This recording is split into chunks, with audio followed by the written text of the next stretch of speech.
Jacinda Ardern. Thank you, Mr. Chair. I'd just like to review a couple of specific factors. I'd be really happy if the government could explain to me.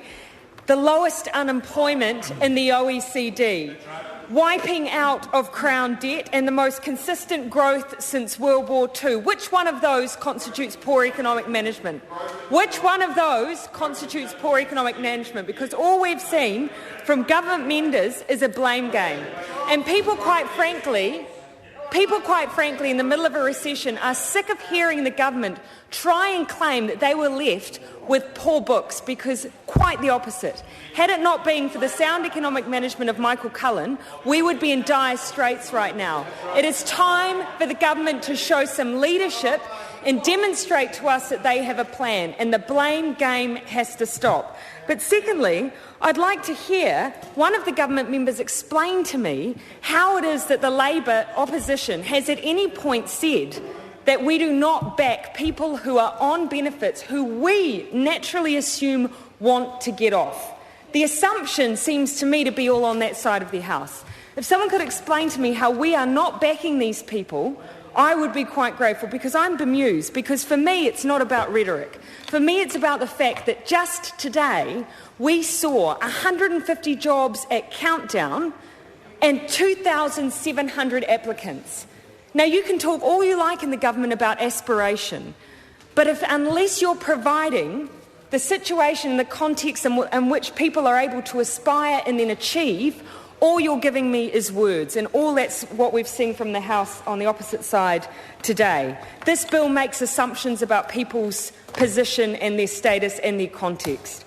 And I think that, and although I've already talked at some length about some of the assumptions and how badly wrong the government has got all of this to assume that people don't wish to work, I'd rather rely on some of the thoughtful words from groups like the Human Rights Commission, who said that the most obvious flaw with this proposal is the assumption that work will be available when many of the measures in this bill are due to take effect. And an example just today demonstrates to us that although there may be a minuscule handful of jobs, it's not sufficient.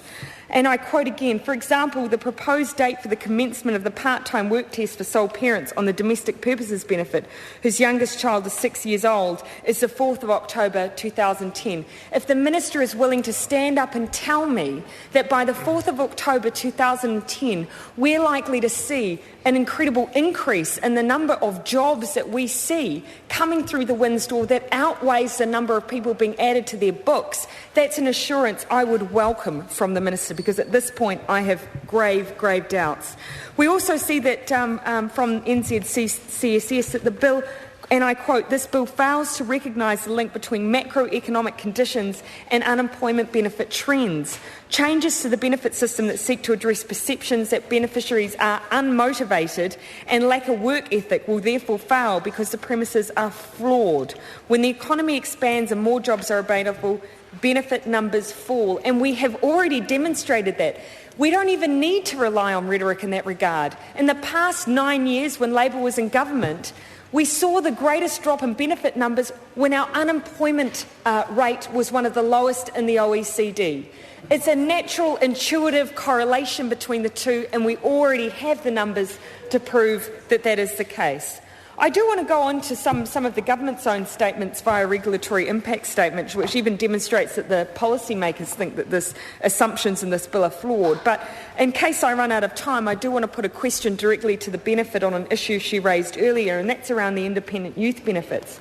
Now, the obligations set out, I believe, in Clause 17 do put in place now, as far as I can tell, it takes out some of the discretion around the independent youth benefit and places in greater requirements around them being involved in education, training or work.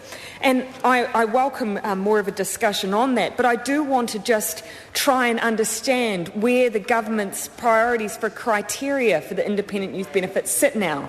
Earlier in the year, we heard the Prime Minister say that there was going to be a new threshold for the IYB, and that sat around a young person being psychologically tested and found to have to be in a circumstance that required them to be an IYB. Quite a high threshold, and one that demonstrates that perhaps there may be some abuse or mental illness for that young person. But now we see that the government has no longer explained, Mr Chair,